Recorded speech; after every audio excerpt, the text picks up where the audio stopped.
కావాల్సిన పదార్థాలు ఉల్లిపాయలు 2, ఒక పెద్ద ఉల్లిపాయ, 4 పచ్చిమిరపకాయలు, 2 టమాటాలు కట్ చేసి పెట్టుకున్నాను. పెసరపప్పు 1/2 కప్ నానబెట్టాను. ఇదిగోండి మెజరింగ్ కప్పు. ఈ కప్తో 1 కప్ నానబెట్టాను. 6 అవర్స్ నానబెట్టి కడిగి పెట్టాను. దీంట్లో ఉల్లిపాయలు, పచ్చిమిర్చి, ఉల్లిపాయ, టమాటా, కొంచెం పసుపు,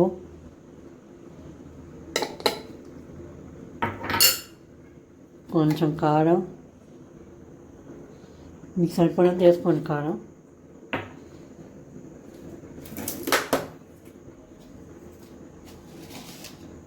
రుచికి తగినంత ఉప్పు. నేను కొంచెం తక్కువే తింటాను ఉప్పు, అందుకే కొంచెం తక్కువ వేస్తున్నాను.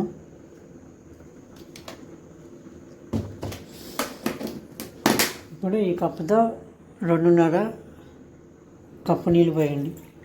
నువ్వు కప్పు వేసాను కాబట్టి 2.5. ఓకే,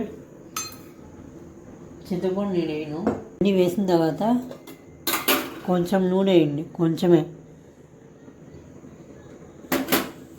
నూనె వేసి కుక్కర్ పెట్టి 4 విజిల్లు ఉడికియాలి. అంతే, పప్పు రెడీ అయిపోయినట్టే.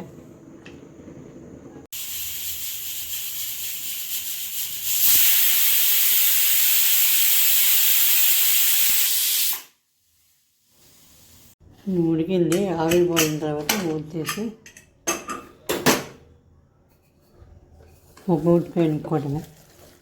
నీళ్ళు తగ్గాయి. మీకు కావాలంటే నీళ్ళు కావాలి, నీళ్ళు కొంచెం నీళ్ళు ఎక్కువ పోసుకోండి. 3.5 గ్లాసు పోసుకుంటే కొంచెం పలసగా వస్తుంది పప్పు, లేదంటే కొంచెం మందంగా ఉంటుంది. అంతే. కొంచెం ఉప్పు తగ్గితే ఉప్పు చూసుకొని ఉప్పు వేసుకోండి. నేను తాలింపు వేయను, బంతకం, అందుకే తాలింపు వేయను. మీకు కావాలి మీరు తాలింపు వేసుకోండి. అంతే. పెసరపప్పు కూడా ఇదిగోండి ఎడుకున్న తర్వాత ఇలా వస్తుంది పప్పు.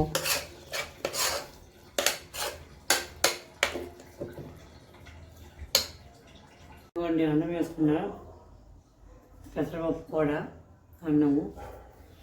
దీంట్లో కలుపుకొని కొంచెం ఎక్కువ కలుపుకొని బాగుంటుంది. కలుపుకొని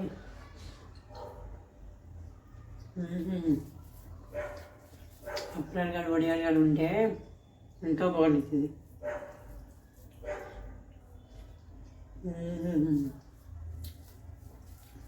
బాగా వచ్చింది. మేము చేసుకుని తినండి, బాగుంది. సూపర్. చపాతీలో ఇంకా బాగుంటుంది కూడా, చపాతీలో వేసుకుంటే సూపర్. మీరు చేసుకుని తినండి.